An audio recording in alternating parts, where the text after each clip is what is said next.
Point में आप सभी का स्वागत है। आज हम जानेंगे हिंदी का पेपर है उसको हल करेंगे, क्योंकि जो हमारा बोर्ड का एग्जाम है बहुत करीब आ चुका है और बहुत ही कम समय में अधिक से अधिक नंबर प्राप्त करने के लिए कैसे पढ़ेंगे और कैसे उसकी तैयारी करेंगे उसके बारे में हम बताएंगे। और जो भी होगा हिंदी का 1 से 14 तक जो भी प्रश्न होगा खंड क और खंड ख से हम हल कराएंगे और एक एक प्रश्न को टच करेंगे और विधिवत से बताएंगे। और मुझे पूर्ण विश्वास है कि यदि आप इस वीडियो को शुरू से अंत तक देखते हैं, हर एक भाग को देखेंगे हिंदी का, तो हिंदी में 80% से ऊपर आने का 100% चांस है। तो आइए देर ना करते हुए हम स्टार्ट करते हैं। हाँ फ्रेंड, जैसा कि हम जाने हैं कि सामान्य हिंदी में प्रश्न नंबर 1 और प्रश्न नंबर 2 से 5-5 क्वेश्चन आएंगे और 5-5 नंबर के होंगे और दोनों दो मिलाकर तो 10 नंबर का होगा। प्रश्न नंबर 1 और प्रश्न नंबर 2 ये आपका हो जाएगा कितने नंबर का? 5 नंबर का। और इसमें से प्रश्न नंबर 1 भी आएगा 5 नंबर का।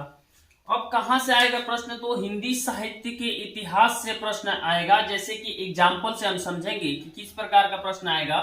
आज प्रश्न नंबर 1 और प्रश्न नंबर 2 के बारे में जानेंगे और 1 से 2 ये क्लियर कर लेंगे इस वीडियो में। जैसे कि यहाँ पे आएगा कि हिंदी का प्रथम नाटक है और 4 ऑप्शन आपके पास रहेगा। हिंदी का प्रथम नाटक है, 4 ऑप्शन। पहला भारत दुर्दशा, नहुस और 9 आने वाला कल और चंद्रगुप्त। ये तो इसमें से यही आएगा और इसमें से कोई एक ऑप्शन सही होगा। तो हिंदी का प्रथम नाटक है, कौन है पता है ना हम लोगों को? क्या है? नहुस। इस पे ट्रिक लगाएंगे। तो इस पे ट्रिक लगाएंगे, कौन सा ये सही है? नहुस प्रथम नाटक है। अब देखेंगे क हो गया प्रश्न नंबर 1 का। ख देखेंगे कि गुनाहों का देवता किसकी कृति है? गुनाहों का देवता 4 ऑप्शन आपके सामने है, हजारी प्रसाद द्विवेदी, गुलाब राय, धर्मवीर भारती और रघुवीर सहाय की। तो जानते हैं आप पहले से भी गुनाहों का देवता किसकी है? धर्मवीर भारती की है कृति। ठीक है, किसकी है? धर्मवीर भारती की। अब गौ, ये 2 नंबर क्लियर हुआ। अब गौ देखेंगे कि हिंदी साहित्य की प्रथम रचना है। तो हिंदी साहित्य की प्रथम रचना कौन सी है? ये 4 ऑप्शन है, जिसमें से ये ऑप्शन सही होगा पृथ्वीराज रासो। पृथ्वीराज रासो आपकी प्रथम रचना है, जिसको किसने लिखा है? पृथ्वीराज रासो चंद्र बदाई जी लिखे हैं। ये प्रथम क्या है? रचना है। अब घड़ी घ में देखेंगे कि कौन सी कृति महाकाव्य नहीं है। कौन सी कृति महाकाव्य नहीं है? तो रामचरितमानस भी महाकाव्य है, साकेत भी महाकाव्य, पद्मावत भी है। तो इसमें से क्या है? यामा। यामा एक ऐसा है, कृति है जो महाकाव्य नहीं है। अब अंगा देखेंगे कि हिंदी की प्रथम उपन्यास कौन सी है? तो हिंदी के प्रथम उपन्यास क्या है? परीक्षा गुरु। याद रखेंगे कौन सा है? परीक्षा गुरु। इसी प्रकार से क्वेश्चन और आएंगे जो आगे हम अभी इसी चैप्टर में, अगले चैप्टर में बताएंगे। बहुत सारे क्वेश्चन जिसको आप लोग याद करना होगा आप लोगों को। तो इसी प्रकार से आएंगे। प्रश्न नंबर 1 में क, ख, ग, घ, अंग और क एक नंबर का होगा। ठीक इसी प्रकार प्रश्न नंबर 2 में क, ख, ग, घ, अंग आएगा। जैसे कि प्रश्न नंबर 2 में है कि विनय पत्रिका के रचयिता है। कौन है विनय पत्रिका के रचयिता?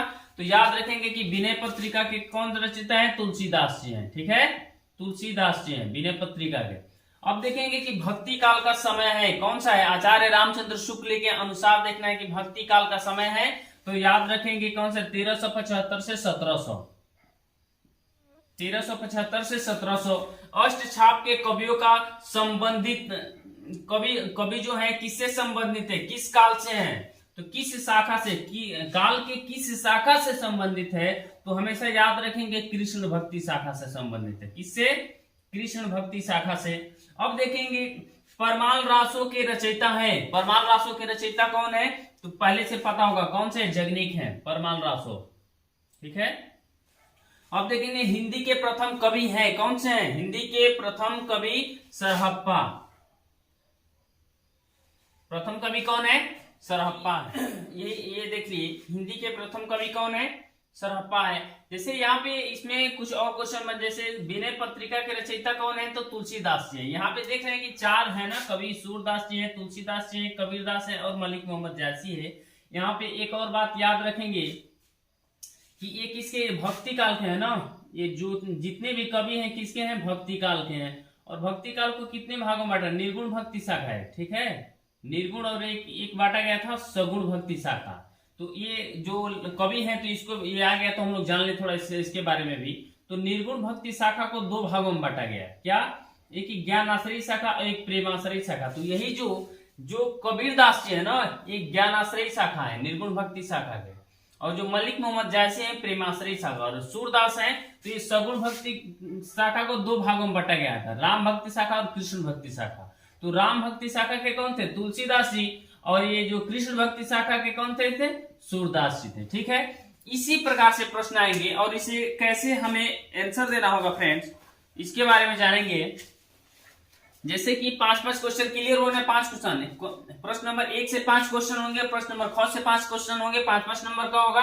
इसी प्रकार से आएंगे तो और सभी क्वेश्चन हम लोग जान लेते हैं, पढ़ लेते हैं, जहां से आने की संभावनाएं है उसको याद रखेंगे। और एक बात और याद रखिए फ्रेंड्स, इन प्रश्नों का उत्तर कैसे लिखना है। यदि प्रश्न नंबर 1 है और प्रश्न नंबर 1 में कितने हैं आपके? 5 प्रश्न है। ठीक है, 5 प्रश्न है, तो आपको पांचों का आंसर पता है, तो उसको आंसर नीचे कैसे लिखेंगे, उत्तर माला में कैसे लिखेंगे कि किसका कौन सा उत्तर सही है, तो उसके लिए याद रखिए। जैसे कि ये प्रश्न नंबर, इसका आंसर लिखेंगे तो क्या लिखेंगे? प्रश्नोत्तर, केवल ऐसे लिखेंगे। प्रश्नोत्तर नंबर पहले का, यदि क का आंसर देना है तो केवल कॉल कर देंगे। प्रश्नोत्तर नंबर पहले क का कौन सा सही है? प्रश्नोत्तर नंबर पहला और पहले के क का कौन सा सही है इसमें से? तो जो सही होगा उसको या तो उसका नंबर देंगे या नंबरिंग देकर के यदि हम लिख देते हैं तो और बेटर हो जाता है, नहुस। अगर इसी प्रकार प्रश्न, जैसे कि प्रश्नोत्तर पहले है, पहले का हमें गौ का पता है तो गौ लिख करके और जो भी होगा यहाँ पे उसको आंसर लिख देंगे। इसी प्रकार से उत्तर देना है। तो आइए हम जानते हैं, कुछ और प्रश्नों को रिपीट करते हैं, कुछ और प्रश्नों के बारे में जानते हैं। कौन कौन से प्रश्न है?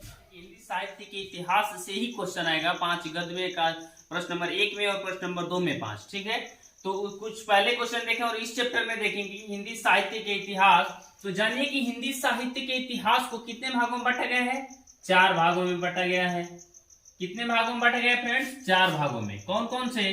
तो हिंदी साहित्य के इतिहास को 4 भागों में बांटा गया है।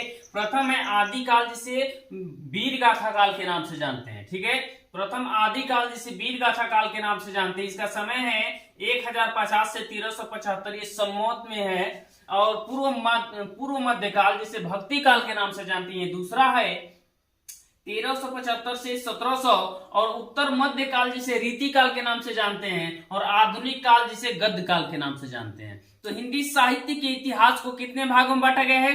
4 भागों में बांटा गया है। अब ये 4 भागों को ही पढ़कर और हिंदी साहित्य के इतिहास से ही आपके हिंदी में प्रश्न नंबर 1 और प्रश्न नंबर 2 में से, इसी में से प्रश्न बनाएगा, 5-5 को बनाएगा, जो 10 नंबर का होगा।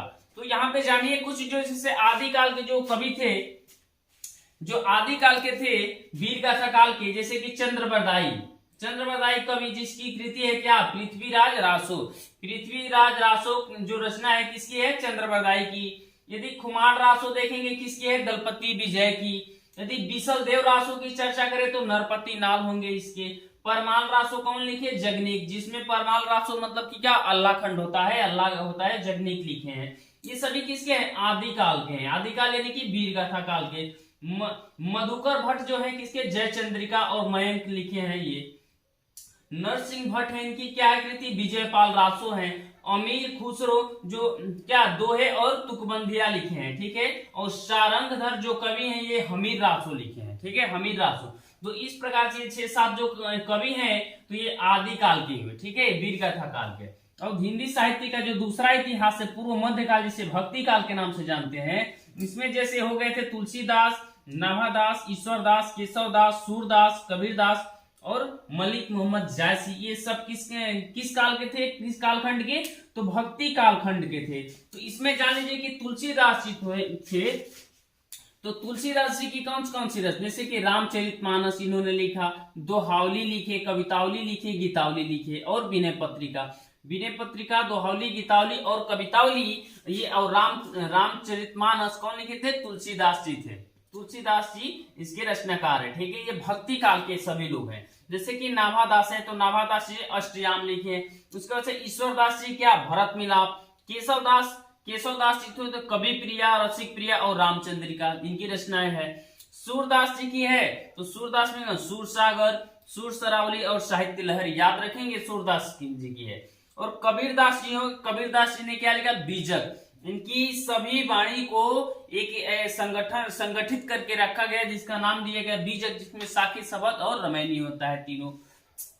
इनकी जो भाषा थी क्या, सधुकड़ी थी ना, पंचमेल खिचड़ी थी, ठीक है। और मलिक मोहम्मद जायसी जी जो लिखे हैं पद्मावत, अखरावट और आखिरी कलाम। तो ये हम लोग पढ़े थे वीर गाथा काल, आधुनिक काल का हिंदी साहित्य की प्रथम काल के ये लोग सभी थे। अब ये हिंदी साहित्य के दूसरा जो काल था पूर्व मध्य काल, जिसे भक्ति काल के नाम से जानते हैं, ये भक्ति काल के सभी लोग थे। अब देखेंगे उत्तर मध्य काल यानी कि रीति काल के कौन कौन से थे। तो केशव दास थे जिन्होंने क्या लिखा, रामचंद्रिका लिखा। चिंतामणि जिन्होंने रस विलास लिखा। मतीराम जो ललित ललाम लिखे थे। घनानंद जो प्रीति प्रवास लिखे थे। और बिहारी जो बिहारी सतसई लिखे थे। तो हिंदी कालखंड का जो हिंदी साहित्य का इतिहास का तीसरा भाग है उत्तर मध्य काल, रीति काल, इसके अंतर्गत ये आते हैं। और अंतिम में देखेंगे कि आधुनिक काल के अंतर्गत कितने कवि आते हैं जिन्होंने अपनी रचनाएं लिखी। और आधुनिक काल का समय 1900 से अब तक है, 1900 इस सम्मत में है, ठीक है। यदि इस सन को जानना हो किसी, जैसे कि ये देखिए, इसे भक्ति काल का समय है 1375 से 1700। तो इसमें यदि ईस्वी में इसको ज्ञात करना हो, 57 वर्ष घटाएंगे तो ईस्वी में आ जाएगा। तो इसमें देख लीजिए कि आधुनिक काल में कौन कौन से, जैसे भारतेंदु जी थे, तो भारतेंदु जी ने कौन कौन सी रचना की है। तो प्रेम सरोवर किनकी रचना है, भारतेंदु जी की। प्रेम माधुरी किसकी है, तो ये भी है भारतेंदु जी की। वर्षा विनोद की इससे भारतेंदु जी की। और प्रेम मल्लिका क्या है, भारतेंदु जी की है। दूसरे नंबर पे देखिए हरिऔध जी हैं जिन्होंने प्रिय प्रवास लिखा है। उसके बाद से रस कलश लिखा है और वैदेही वनवास लिखा है। जयशंकर प्रसाद की कौन कौन सी रचना है, तो झरना है, जयशंकर प्रसाद की झरना, आंसू, ये सब गद्य काल के हैं, यानी कि आधुनिक काल को गद्य काल के नाम से जानते हैं। और लहर, आंसू है, लहर है और कमायनी है। सूर्यकांत त्रिपाठी निराला है जिनकी अनामिका है, गीतिका और तुलसीदास। और रामधारी सिंह दिनकर जिनकी रेणु का हुंकार और कुरुक्षेत्र। तो इस प्रकार से इस वीडियो में प्रश्न नंबर 1 और प्रश्न नंबर 2 के जितने भी प्रश्न बनेंगे इसी में से बनेंगे, इसी क्वेश्चन से बनेंगे। तो इसको याद रखेंगे, मुझे पूर्ण विश्वास है कि कंप्लीट हो जाएगा आपका प्रश्न नंबर 1 और प्रश्न नंबर 2, जिससे आप 10 नंबर आसानी से प्राप्त कर सकते हैं। आप आसानी से प्राप्त कर सकते हैं 10 नंबर जो होता है। अभी इसके पहले जो पढ़े हैं चैप्टर में और इस चैप्टर में दोनों को मिलाकर स्टडी करेंगे। तो मैं आशा करता हूं कि आपको ये समझ में आया होगा। और ये वीडियो यदि आप अंतिम तक अब तक देखे हैं तो बहुत बहुत धन्यवाद। और मुझे आशा है कि आप लोग को भी समझ में आया होगा और ये इसमें से समझेंगे, जानकारी रखेंगे और इसी में से कितना 10 नंबर का आपका बनेगा। तो इस वीडियो को लाइक कर दीजिए, शेयर कर दीजिए अपने दोस्तों के पास। और चैनल को सब्सक्राइब अब तक नहीं किए हैं और देख रहे हैं तो चैनल को सब्सक्राइब कीजिए, लाल बटन में उसको क्लिक कीजिए, बेल आइकन को दबाइए, ताकि जो भी मैं भाग डालूं हिंदी का, किसी भी सब्जेक्ट का, तो आपके पास जल्दी से पहुंच जाए नोटिफिकेशन के माध्यम से और आप उसको देख सकें।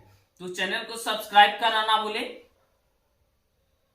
हम इसको आप स्क्रीनशॉट ले सकते हैं, याद करने में आसानी रहेगा। स्क्रीनशॉट ले लीजिए और इसको पढ़ते रहिए।